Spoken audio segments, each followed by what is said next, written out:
I know this can be a varying subject for some, but I think the majority of us can agree that family is undoubtedly one of the most important and meaningful aspects of life. Whether it's the family you're born with or the family you choose to make throughout your journey, genuine connections with others make everything in life feel more enjoyable, satisfying, and worthwhile. There aren't many things in existence that stick with us more than a parent teaching you something for the first time, a sibling being there for you when you're hurt, or owning a pet that may not be the brightest of the bunch, but they own a piece of your heart regardless. These are subjects that are deeply explored in a profound and witty way in the Netflix film The Mitchells vs. the Machines, so, without further ado, let's take a look at it.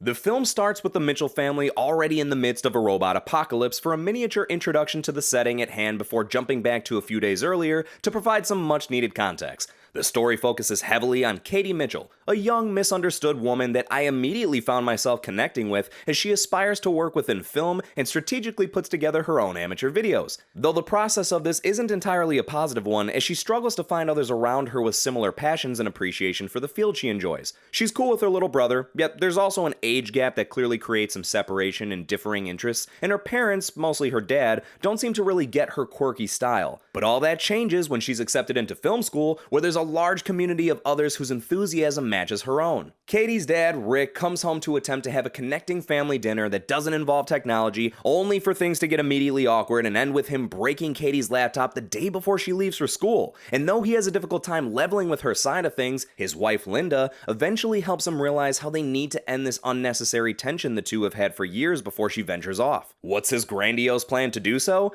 Cancel Katie's plane ticket to college so the family can take a cross-country road trip to drop her off there instead. I'm sure you can only imagine how ecstatic the ambitious young student was at the prospect of this. As their road trip commences and the humorous activities take place, we witness a TED Talk, a PAL update announcement, where a cell phone with an artificial intelligence is tossed to the side so that a robot with an artificial intelligence that can walk and talk can be put on display for the public. Have I seen something like this before? And as soon as they are announced to never turn evil, what do you think they do? Turn straight up evil. This blends in with the family trip in a seamless way as the Mitchells drive along the highway to make a pit stop at a dinosaur exhibit while robots slowly begin to disperse and invade in the background, gradually making their way to capture the humans. They're even kind enough to drop a warning text before they storm in to take them away. The moment one gets grabbed, all hell breaks loose, and the Mitchells quickly realize that they are not in any way, shape, or form prepared for something like this, which is more than realistic. I haven't the slightest clue as to how I'd react or what I'd do in those same circumstances. We cut over to some robots taking the maker of the artificial intelligence captive and bringing him up to meet the one behind this human capturing mayhem, the cell phone that he threw away when he announced the robots.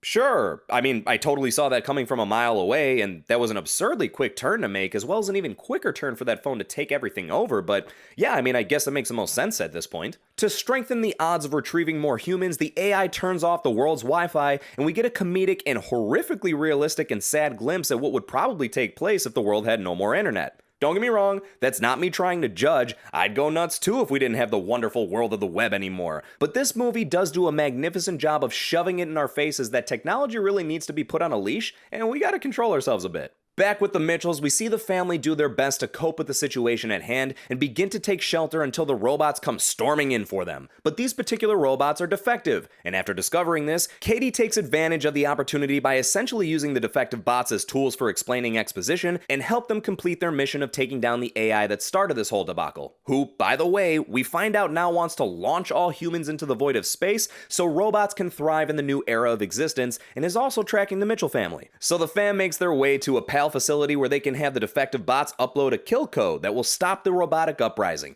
but they run into some complications when some other non-defective robots intervene. To complicate the situation further, our protagonists stumble upon an abundance of Furbies that give them quite the interesting hurdle to jump over, for lack of better terms. The whole part with the giant elder Furby had me cracking up with all the comments of bringing on the harvest of darkness, returning to the darkness. I don't know, the whole thing just really hit my funny bone. Using another instance of family coming together, they all join to take the upper hand on the Furbies and escape, furthering the bond between Rick and Katie specifically. However, they quickly discover that the upload of the kill code just barely failed due to the preceding battle, so they head off to find the robot leader Pal and end this in Silicon Valley. Katie throws together a master game plan of having the family disguise themselves as robots so they can infiltrate the main facility. And I know it's a cartoon, so I'm not complaining about this. I thought it was funny how not only are these robots apparently made of wearable pieces of armor, but also how even though they're all uniform in size and shape, the family of completely different sizes fits into them all perfectly. Gotta love that logic. As they make their way further and further inside, Pell starts playing earlier clips from the movie to try and prove that the Mitchell family is just faking that they love each other, which causes Rick to not act like a robot for a moment and gains the attention of the super robot bodyguards. Pal switches the friendly defective robots back to evil mode, they destroy the drive holding the kill code, and take Rick and Linda hostage before flying away, leaving the kids to be the only ones left to save humanity. Or at least until Rick and Linda randomly bust out the perfect kind of screwdriver to help them escape from the hexagonal prison containing them. After realizing the robots are unable to decipher whether their pet, Manchi, is a dog, pig, or loaf of bread and self-destruct because of this,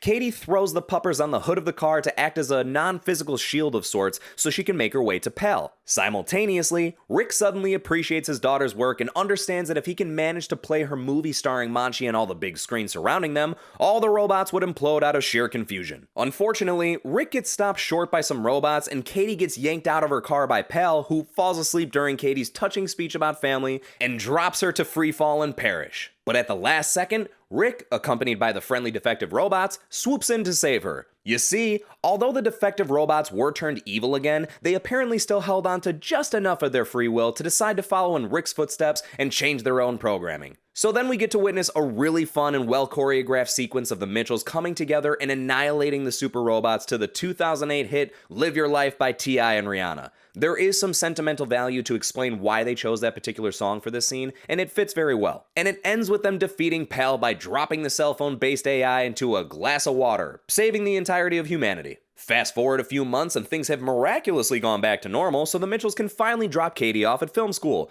They have a touching send-off, but then we're treated to one more scene of Katie taking a video call from her family at home, and just when I thought the stunning heroics of this family weren't going to be acknowledged by the fictional government within this film, Linda announces they all need to travel to Washington, D.C. to accept some medals of honor. And I'm sure you guessed it, they decide to head there via road trip, which in turn wraps up the film. So there's the breakdown of The Mitchells vs. the Machines. This film is a blast. It's filled with so much heartfelt, relatable emotion that you can't help but connect and really begin to admire this family. I give the writers an astounding amount of credit for keeping the characters so believable and grounded in a film that contains such unrealistic and wacky events. Rick is such a typical, embarrassing, yet lovable father, and every one of his attempts to reconnect further with Katie feels so genuine, and as the film went on, I legitimately felt the desire to see their bond be reestablished. Which is hands down the true focus of this movie. Is it a family-centered movie overall? Yes, but at its core, this is a movie about a father and daughter that managed to rediscover their appreciation for one another, as well as gain further appreciation for the people they have each grown into.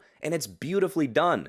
Katie is a standout main character that, as I previously mentioned, resonated a lot with me due to her passions and aspirations. She's a very creative and artsy person, and the unique stylistic design of the film makes sense given she's the central focus of it. It's almost like you're watching the movie after Katie got a chance to do some further editing on it herself. Linda is a fantastic mother. She's sweet, supportive, and willing to go to any length necessary to protect her family. She really is the glue that helps hold the relationship between Katie and Rick together when it's on rocky terms, and is one of the main benefactors in getting them to see eye to eye again. I especially love her moment when she goes straight up Mortal Kombat on all the robots. I am Linda Mitchell, mother of two.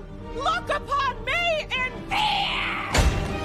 The only member of the family that didn't seem to be all that much of a factor here in my opinion was the son, Aaron. I don't know, he just was kind of there for the most part. I don't think it was as much of me disliking the character as much as I disliked the voice acting behind him. Which of course, I feel bad saying given the fact that he was voiced by one of the writers and directors of the movie, but every time he spoke it threw me off because it just sounded like a poor attempt at a grown man trying to sound like a kid. Oh no, it's Dog Cop. The one element that 100% lived up to the hype was the animation. My goodness, this is a beautifully crafted artistic piece. It's made by the same people that put together Into the Spider-Verse, and you can absolutely tell, but they still did a really good job with giving this film its own individuality. I like to think of it in a similar fashion of how you can tell Parks and Recreation is made by the same creators as The Office, but they still feel like completely separate and unique projects. There's so much attention to detail in even the simplest moments to the point where you feel like you have to watch it multiple times just to catch and enjoy all the complimentary 2D animations thrown in. There are, of course, times where you could argue if it's going a bit overboard in what it's trying to do,